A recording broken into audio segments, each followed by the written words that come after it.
Hello out there.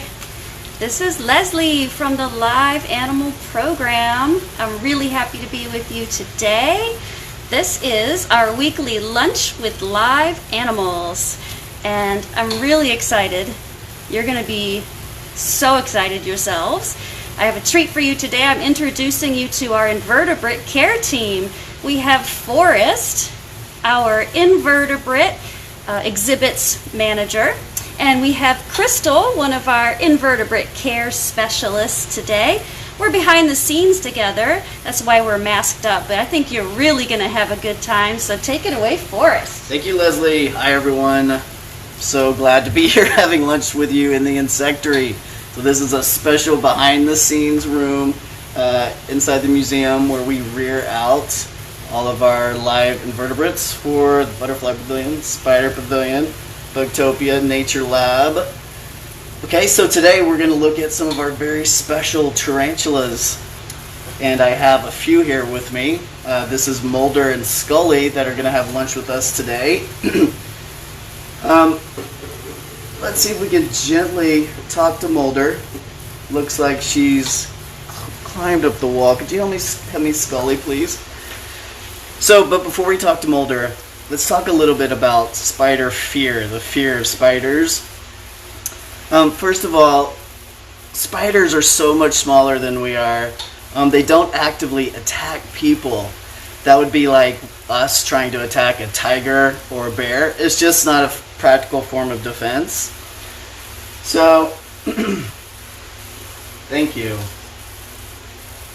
Let's see if we can give Molly here just a respectful cuddle for our lunchtime with the live invertebrates. Scully goes out every day with our live meet and greet program, so she's very socialized and used to being around people. She's a Chilean rosehair and is extremely soft. She's so soft, she's just like a stuffed animal. She's very active today. But tarantulas, though they're very hairy and one of the largest spiders, sorry, I'm off screen, they don't bite people like I said. Tarantulas have very poor eyesight and can't really even see us. Most spiders, you might be surprised to know, can't see very well at all. So they're not actively trying to attack people. And so the way that they understand what's going on in their environment is through vibrations, usually in their silk. She's walking across her silk right now, and that's how she's detecting vibrations in the air or vibrations across her silk.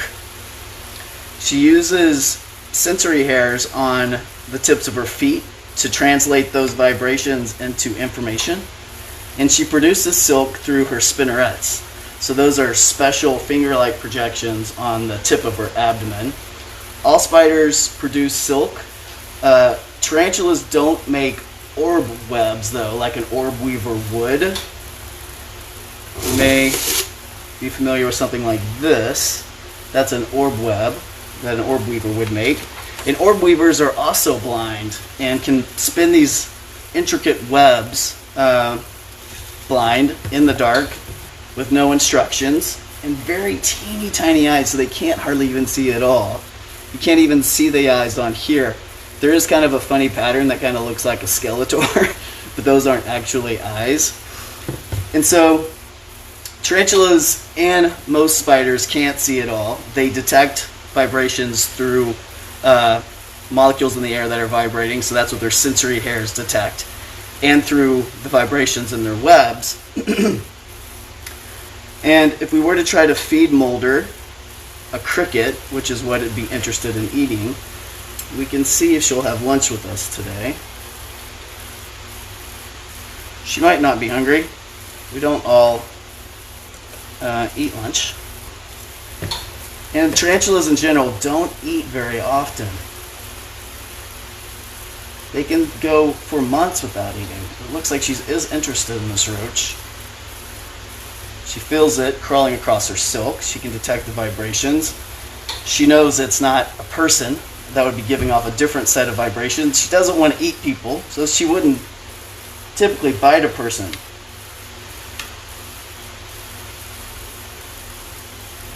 Trying to be quiet so she can sense what's going on more clearly. The roach went underneath the silk. So, like I said, tarantulas don't go out trying to attack people. They use their venom to subdue their prey and to digest their food. And it's very expensive for them to make the venom. They have to be really well fed. And they don't want to waste it. So they don't want to bite people and waste their venom. What they'll do as a defense is to rear up on their back legs and try to look like a larger animal. You have the molts for me?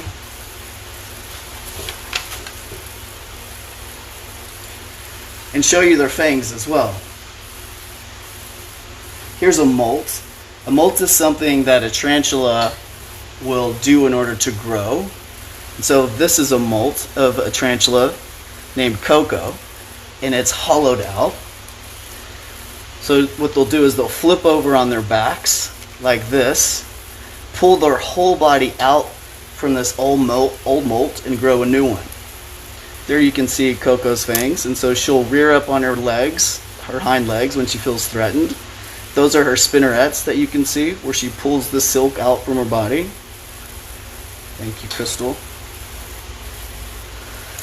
Molting is a pretty amazing adaptation that spiders have. They can regenerate legs when they molt if they were to have lost one. They can also regenerate some of their internal organs.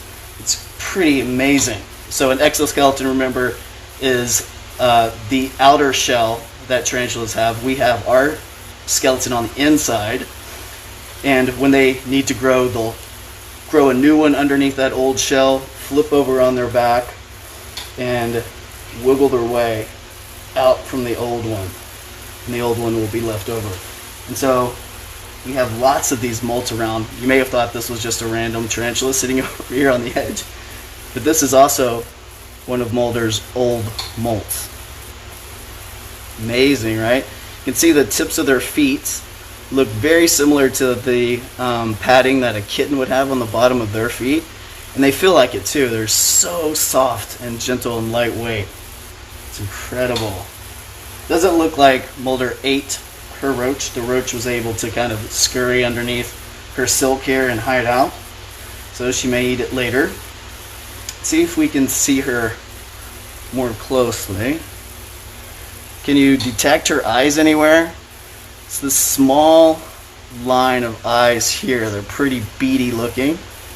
So she can't really see us at all. She can sense when she's in the shade and not in the shade. That's pretty much all that she can see. So you don't ever have to worry about a tarantula chasing you down and trying to attack. It just doesn't happen. Here's some more silk that we have from her lair, her burrow. There are different types of tarantulas, just like there are different types of spiders. Some tarantulas are arboreal. That means that they live up in trees. Some burrow underground, like Mulder here. And they live pretty much all their lives underground and rarely come out. Like I said, they don't have to feed very often. And a female will hunker down in her burrow for a long time and pretty much just wait for the food to come to her and crawl into her burrow, signal with vibrations that something's on the silk, and then she'll eat it then. Very low metabolism, very little activity. Here's some more spider pictures that I have for you. This is Black Widow. Again, you can barely see their eyes. They're also incredibly shy, not interested in biting people at all. This is similar to a tarantula and is often confused with a tarantula. This is called a wolf spider.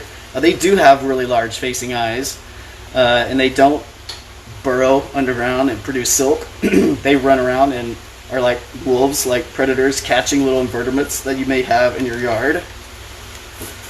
And the most cute is the jumping spider. These are jumping spiders. Look at those eyes. They also have really good vision, color vision as well. Don't build webs, don't hunker down in burrows. They run around and catch flies mostly. Well, that's all that I have for you today. I'm so glad that I was able to have lunch with you, and I hope to see you again soon. Next, we're going to do walking sticks on another day, and we have lunch with the live invertebrates. Thank you, Leslie. Bye. Bye, everybody. Thank you.